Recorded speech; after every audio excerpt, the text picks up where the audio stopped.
Hello, beautiful people from the internet. Παιδιά, καλησπέρα. Δεν είμαι Κονηρά όμως, είμαι εγώ. Αλλά αποφάσισα να κάνω ένα τέτοιο βίντεο, τέτοιου στυλ. Γιατί όχι. Δεν έχω σκεφτεί τι θα πω, δεν έχω και πολλά να πω. Σήμερα είναι μια μέρα, δεν ξέρω, από τις μέρες αυτές του Ιανουαρίου, τις οποίες δεν γίνεται και τίποτα. Δεν ξέρω τι έχω αυτό που δουλεύει, αλλά είναι λίγο ωραίο. Γι' αυτό λοιπόν θα κάνουμε ένα Άικος μαζί. Αυτά τα 5-6 λεπτά λογικά. Είναι εταιρεία Bronze. Αυτά κάνω πλέον. Κάνω περίπου ένα τσιγάρο τη μέρα τώρα τις τελευταίες 2 μέρες που με κάνει αρκετά χαρούμενο. Αλλά ναι, όπως έλεγα, είναι από αυτές τις μέρες του Ιανουαρίου τις οποίες ξυπνάς και ξέρεις, δεν έχεις τίποτα special, κάνεις λίγα πραγματάκια, αλλά είναι λογικά, ξέρεις, μια διαρκής ένα διαρκές battle, ας πούμε, να μείνεις παραγωγικός και να μην σαπίζεις, ας πούμε. Το κινητό έμεινε από χώρο και το βίντεο έμεινε στη μέση. Τα γυρίζω όλα αυτά από το κινητό, επειδή το iPad έχει χαλάει η κάμερα και πες ότι θα κάνω edit στο iPad. Οπότε τώρα τελείωσε το Άικος γιατί πέρασε ώρα. Οπότε θα κάνω άλλο ένα, αναγκαστικά. Που λέτε ναι, δεν ξέρω, αυτοί οι μήνες, εντάξει, είναι όλων λιγότερο αγαπημένοι, δηλαδή δεν πιστεύω ότι έχω κάποιον στον friend cycle μου που να αγαπάει αυτούς τους μήνες και είναι τους αγαπημένους τους, μήνες τύπου Νοέμβριος, Δεκέμβριος, Ιανουάριος, Φεβρουάριος.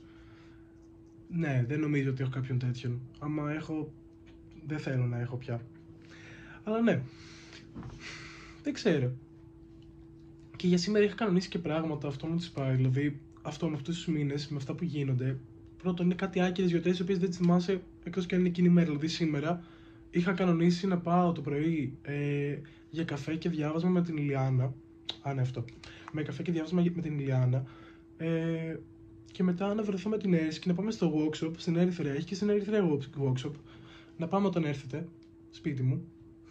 Να πάρουμε πράγματα. Είχα πει και μάλλον μου αφήσει 50, μου άφησε. Της είχα πει ότι θα πάω και για ψώνια γενικά, γι' αυτό μου το άφησε. Να πάρω πράγματα τέλος πάντων και να έρθουμε σπίτι και να μαγειρεύσουμε, να τα φτιάξουμε, να κάνουμε ωραίο πράγμα και να δούμε καμιά ταινία. Και τώρα αυτά τα δύο δεν έχουν γίνει, γιατί ήταν κλειστά όλα, επειδή σήμερα είναι του Αγίου Πνεύματος, των Φώτων, του Αγίου Ιωάννου, κάτι τέτοιο είναι τέλος πάντων. Την οποία δεν τη θυμάσαι κανείς αυτή την εορτή. Και μέχρι και χτες, ας πούμε, το κανονίζαμε όλοι μας. Κάπως ναι, θα το κάνουμε. Και σήμερα το πρωί απλά ξυπνάμε και απλά παίρνω τηλέφωνο επειδή στο workshop, το οποίο η μάνα μου κιόλας. Και παίρνω τηλέφωνο στο workshop να δω αν είναι ανοιχτό και δεν ήταν.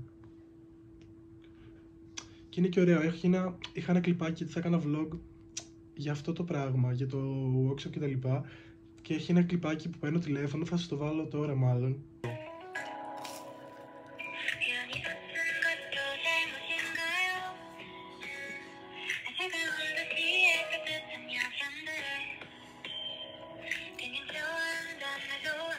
Αλλά ναι, δεν ξέρω, όλο αυτό μου το χάλασε πάρα πολύ αυτό το σχέδιο. Και είχα και όρεξη να διαβάσω. Απλά το θέμα είναι ότι στο Πάντο για κάποιο λόγο η ύλη δεν έχει βγει.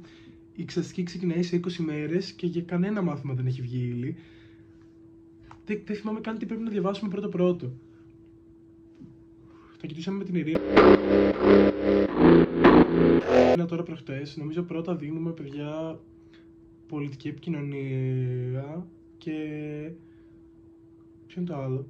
Και διεθνές δίκαιο, διεθνές ανθρωπιστικό δίκαιο μαζί την ίδια μέρα κιόλας γίνεται αυτό, για όσους δεν το περάσαμε, δηλαδή για όλους, γιατί την πρόοδο δεν την περάσαμε. Τα δίνουμε την ίδια μέρα και είναι ίδιες ώρες κιόλας, γιατί είναι προφορικά η πολιτική επικοινωνία. Οπότε το διεθνές ανθρωπιστικό δίκαιο είναι κάποια στιγμή μέσα στα προφορικά, οπότε λογικά θα μας πει να έρθουμε ή πιο πριν ή πιο μετά που έχουμε πάρει και εκείνο το μάθημα. Ελπίζω. Τώρα δεν ξέρω, ελπίζω όχι πιο πριν, γιατί δεν θα αντέξω. Και δεν αντέχω που δεν έχει βγει ύλη. Δηλαδή, και να θέλω να διαβάσω, δεν ξέρω τι να διαβάσω. Και δεν έχω και τα βιβλία. Δεν ξέρω, είναι δικιά μου μαλακία. Όχι του Παντίου. Αλλά. Ρε φίλε, εντάξει, ας βγάλουν την ύλη, ρε παιδί μου, να ξέρω τουλάχιστον τι να γκουγκλάρω. Να γκουγκλάρω τις απαντήσεις σε κάποια ερώτηση, δεν ξέρω. Που και πιστεύω ότι και έτσι μπορείς να διαβάσεις. Δηλαδή, κάποια μαθήματα θυμάμαι, καθόμουν και έψαχνα στο Google, ξέρω εγώ, ή στο YouTube να μου εξηγήσει κάτι όρους, κάτι. Ας πούμε, έβλεπα στα PowerPoint το τάδε πράγμα. Και έλεγα, OK, δεν το καταλαβαίνω. Ας πάω στο YouTube να μου το εξηγήσω. Και μου το εξηγούσαν κάτι Ινδί. και το καταλάβαινα. Στη Βόβου, θυμάμαι, το έκανα και στην Κακαβούλια το έκανα. Ναι, και τα δύο της Βόβου τα πέρασα λόγω των Ινδών που τους αγαπάω, Πακιστανών και των δύο τέλος πάντων. Τους αγαπάω πολύ. Ευχαριστώ. Αλλά ναι, δεν ξέρω. Η Κόνη Ράμος κάθεται και μιλάει τόσο χαλαρά, τόσο ήρεμα, και εγώ τώρα σκέφτομαι απλά τι να πω. Δεν ξέρω. Περιμένω λιγάκι να ξεκινήσει λίγο εξεταστική. Πρώτα βασικά θέλω λιγάκι να έρθουν λίγο όλα στην κανονικότητά τους. Θα γυρίσει κιντάρια, θα μπορούμε να παίζουμε και να βρισκόμαστε κανονικά. Θα υπάρχει και λίγο καθημερινότητα με τη σχολή, θα γυρίσει και η Λιδία, θα μπορούμε και με τη Λιδία να βρισκόμαστε.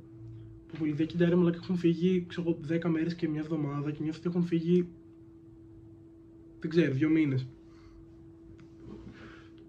Αλλά ναι. Δεν ξέρω, σας περιμένω, μου λείπετε πολύ. Και περιμένω απλά να βρω λίγο ένα stability και επιτέλους θέλω να πάω ένα ταξίδι, γιατί τώρα νιώθω λίγο περίεργα που έχω καθίσει στην Αθήνα, ξέρω εγώ, 4 μήνες σειρά. Δηλαδή έχω να φύγω από τον Οκτώβρη, 4 μήνες είναι 3. Ακόμα χειρότερα και νιώθω ήδη αυτό το θέλω κάπου να πάω, τύπου κάπου εκτός Ελλάδας απλά να πάω, ή διακοπές επειδή μου καλοκαιριού και αυτό μετράει, αλλά κάπου που να μην έχω, σε άλλη χώρα. Αλλά το επόμενο ταξίδι είναι σε κάνα μήνα. Θα πάω με τον αδερφό μου, τον Γιάννη, σας το έχω πει. Στη Βουδαπέστη. Θα κάνω ένα μικρό redemption arc για τη Βουδαπέστη. Τώρα δεν ξέρω πώς θα πάει. Με τον Γιάννη τώρα τελευταία δεν πολύ μιλάμε. Δηλαδή μιλάμε ακόμα λιγότερο. Γιατί είναι λίγο στον κόσμο, αλλά πιστεύω μπορώ να τον φτιάξω λιγάκι. Τελείωσε αυτό. Οπότε εδώ αποχωριζόμαστε. Χάρηκα πάρα πολύ που με ακούσατε, που περάσαμε αυτά τα, δεν ξέρω πόση ώρα θα είναι, 8 με 10 λεπτά μαζί. Μπορεί να λέω πολύ. Καλή συνέχεια, αυτά που με φιλάκια μου. Smells a little bit like farts and berries.